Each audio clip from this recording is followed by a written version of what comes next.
Oi galera, tudo bom?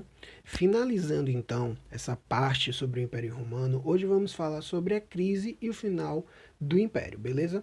Bom, o Império Romano ele atingiu o tamanho máximo no século III d.C., quando chegou a dominar uma área da Europa, Ásia e África.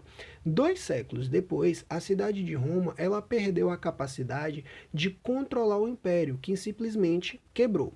Aí você se pergunta, por que o Império Romano então deixou de existir?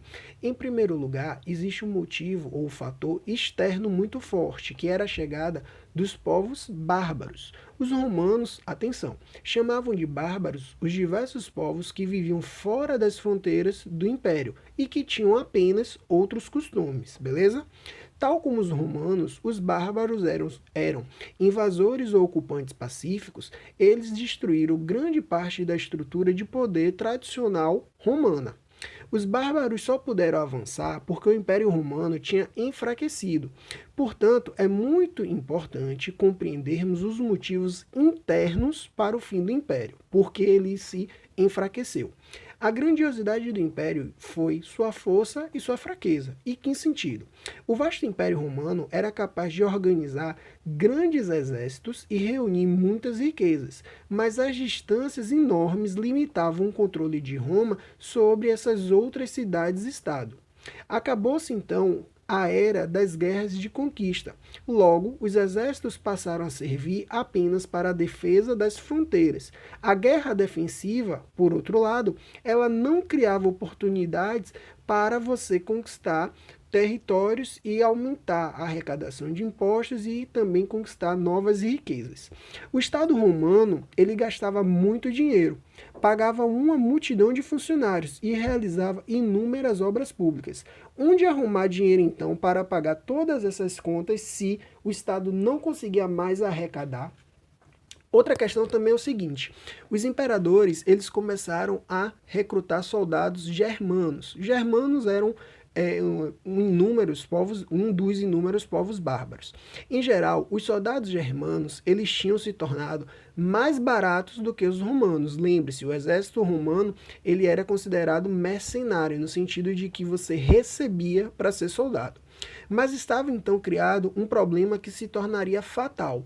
Os soldados germanos, agora no exército romano, tendiam a seguir as ordens do seu comandante local e não mais do imperador romano.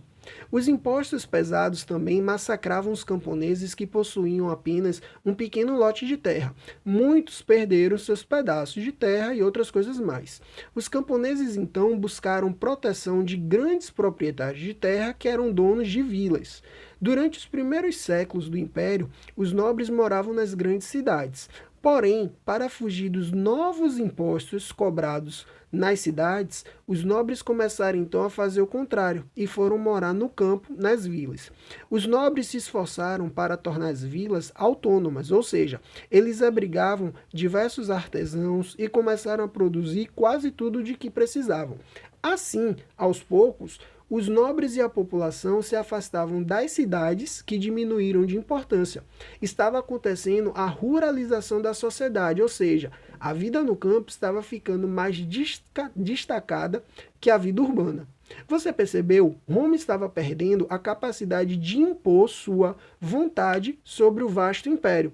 Faltava dinheiro, o exército enfraquecia e as regiões distantes ganhavam cada vez mais autonomia. Bom, Constantino, um dos imperadores da história de Roma, ele foi o primeiro imperador romano a se converter no cristianismo. Em 330, ele fundou uma nova capital para o império, a cidade de Constantinopla, também conhecida pelo nome grego de Bizâncio. Como você percebe, Roma, a cidade, já não era tão suprema no império. Em 395, o império então foi dividido em dois grandes conjuntos para tentar controlar melhor nessa situação de invasões bárbaras, tentar controlar as cidades-estado. O Império Romano do Oriente, com a capital Constantinopla, e o Império Romano do Ocidente. Porém, as pressões cresciam cada vez mais. Finalmente, em 410, os visigodos, que era outro povo bárbaro também, penetraram e saquearam a cidade de Roma. Os povos bárbaros avançavam cada vez mais. eles desmembraram o que restou do Império Romano do Ocidente. Os pedaços partidos tornavam-se então reinos menores. Perceberam? Com a invasão de Roma e o enfraquecimento do Império Romano do Ocidente, Roma perde a sua importância e aí todo o território vai se tornando pequenos reinos. Por exemplo, os anglos e os saxões acabaram por ocupar a Bretanha, que hoje é ali a região da Inglaterra. Os francos, por sua vez, tomaram o norte da Gália e criaram o Reino Franco, que daria origem anos mais tarde ao país dos franceses. Bom, no ano de 476 d.C., o Império do Ocidente ele desabou completamente. O imperador romano não significava mais nada. E aí um detalhe, esse ano marca o fim da Antiguidade e o início da Idade Média. Períodos históricos, eles geralmente são construídos pelos estudiosos de acordo com o que eles acham mais importante. São recortes úteis para se compreender a realidade sobre um determinado ponto de vista.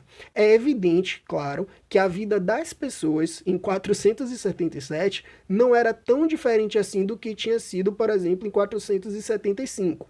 Algumas transformações profundas ocorreram muito devagar.